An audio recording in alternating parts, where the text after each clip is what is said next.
Počkaj.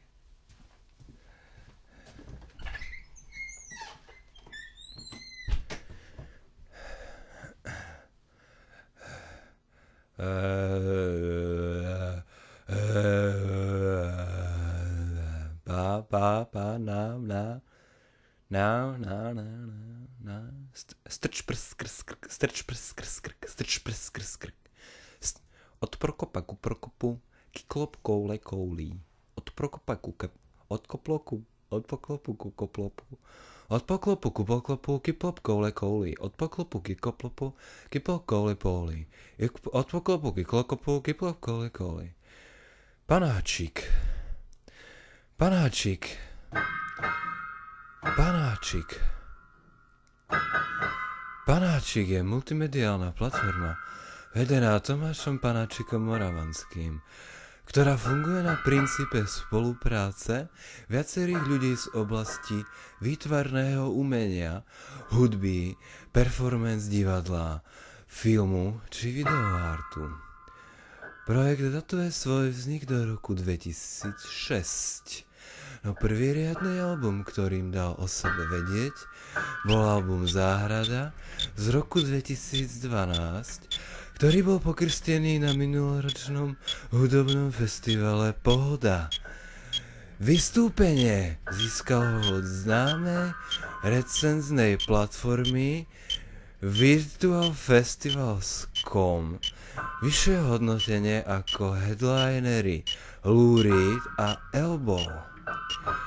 Český portál musicserver.cz zase zaradil Záhradu medzi 20 najlepších zahraničných počinov a album sa tak objavil popri menách ako Sigur Rós, Hot Chip či Jack White.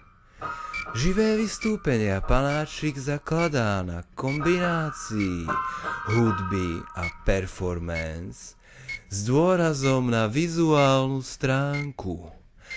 K albumu Záhrada momentálne vzniká aj celovečerný film, ktorý by mal mať premiéru v priebehu roku 2013.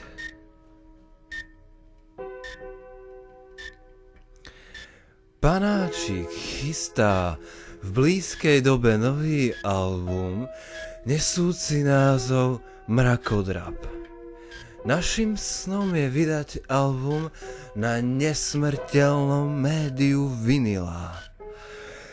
V dnešnej dobe nie je jednoduché zohnať peniaze na album, pokiaľ neplávate vo vodách mainstreamu, alebo je vaša hudba trochu komplikovanejšia.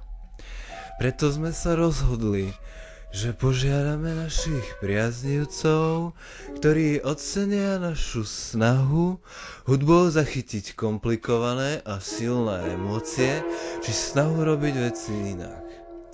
Každý, kto by prispel na vydanie Mrakodrapu, okrem vinilu, by ako bonus obdržal Mrakodrap v digitálnej podobe, tak isto ako album Záhrada z roku 2012, a to skôr ako ktokoľvek iný.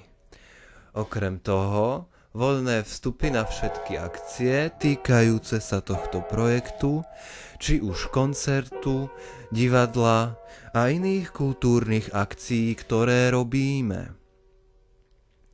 Na albume sa predstaví napríklad kultová postava výtvarnej scény Václav Stratil, či brněnský elektrobohem Burning Boy a mnoho iných.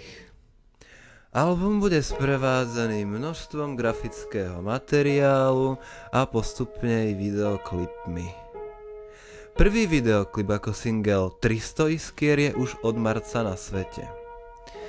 Ešte pred vydaním albumu sa 6. mája v brnenskom kabinete Múz predstaví Panáčik so svojou autorskou divadelnou hrou Mrakodrap, ktorá je konceptuálne spojená s novým albumom.